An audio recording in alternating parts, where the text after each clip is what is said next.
Hi, I'm Amanda Ward. And I'm Marc DiBenedetto. Coming up on TrinTV SportsCenter, I'm going to tell you about the secret to the 4-0 Trinity football team. And I'm going to fill you in on how the volleyball team is shaping up for their playoff run, as well as tell you about Trinity's new men's ice hockey coach. And finally, I'll talk to Trinity's record-breaking men's soccer goalie, Grant Schoenberg. All that and more on this week's episode of TrinTV SportsCenter.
The Trinity football team is 4-0 and seems to be getting stronger every week. The Bantam defense has recorded back-to-back shutouts in their last two games, winning 35-0 against Hamilton and 9-0 at Tufts.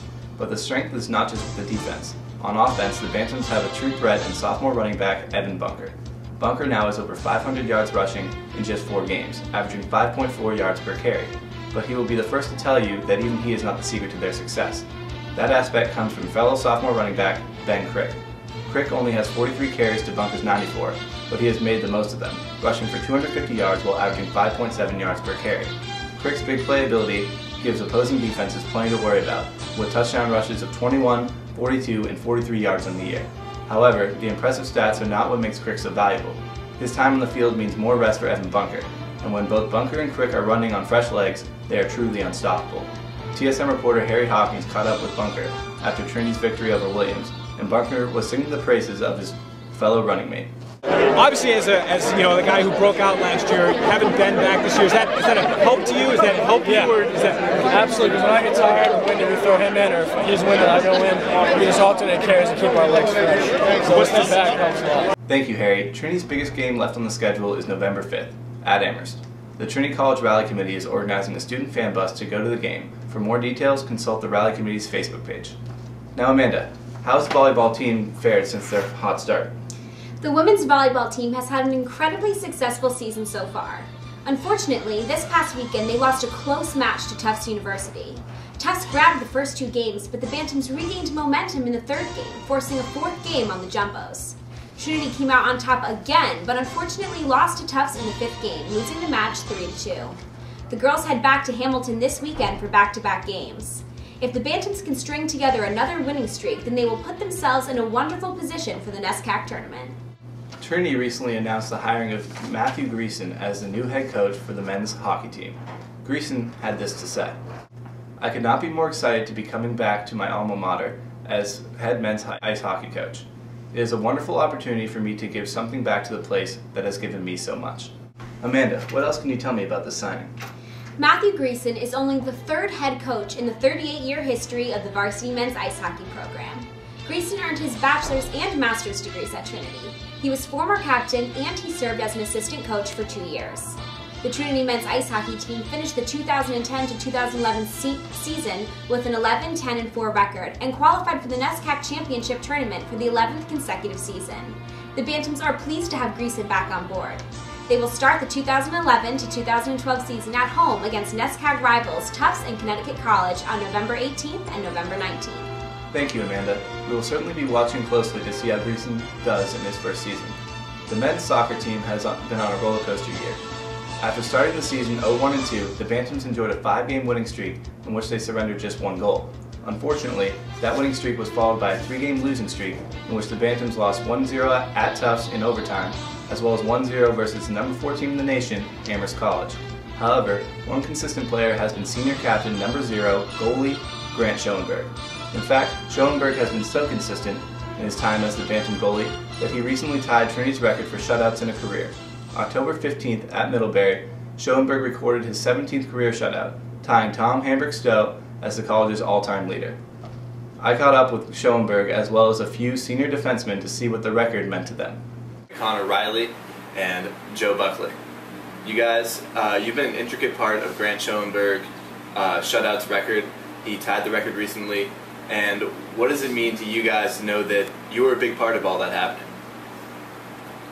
For me, it means a lot. I think it's a great record for Grant.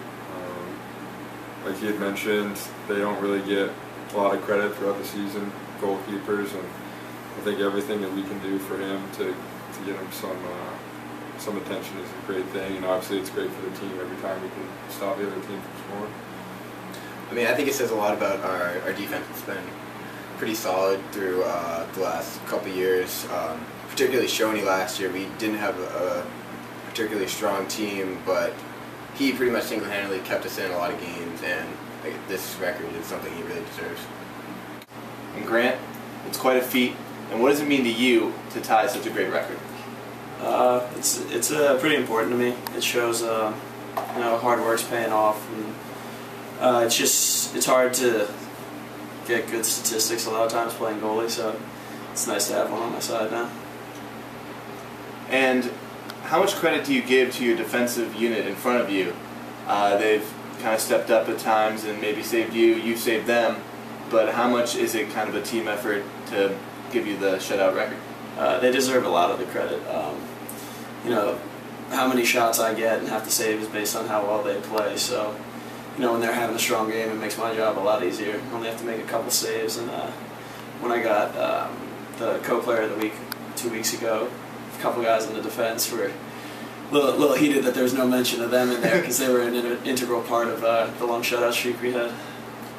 And what in particular have you done working on your own, maybe achieving some goals of your own, that has led to you tying this record? I definitely think just my overall fitness and shape and how much I played over the summer and stuff had a big part. I had a good summer season and just kind of carried over into the fall. Now you guys have your last home game Saturday versus Bowdoin, and then a huge game next Wednesday against Wesleyan.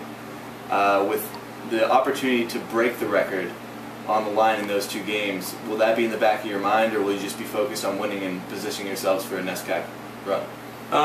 Well, getting a shutout's always on my mind, I guess. It's the best thing I can do is preserve a shutout, so that's always the goal. So I guess the record, it'll be in the back of my head, but it's not. In the end, it's just about winning the game. I'd rather win the games and get a good position for the NESCAC tournament than get the record. Well, good luck the rest of the way, and congratulations. Thank you. Talking about winning those games, are two very important games, especially the one against Wesleyan, who's in first place right now. What do you guys expect out of these next two games to finish out the season?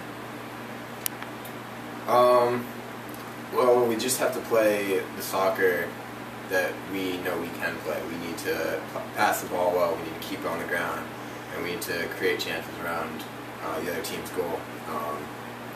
It sounds simple when you say it like that, but it's tough when you absolutely. Yeah, we just have to keep in mind the simple things that we need to do on the field.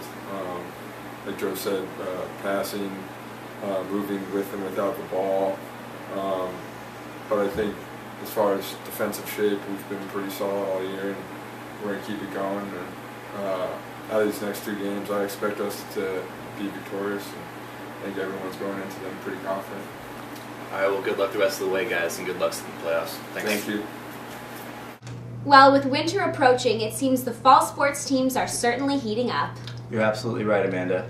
Be sure to get out and support the seniors of the fall sports teams as they play the final games of their careers in the coming weeks.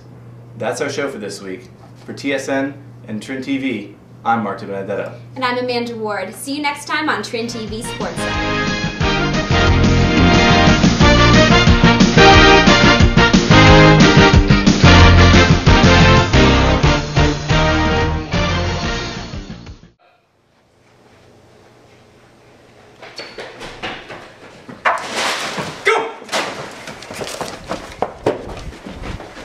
Here you go, Mr. DiBenedetto. Finally. Tony, this paper's blank.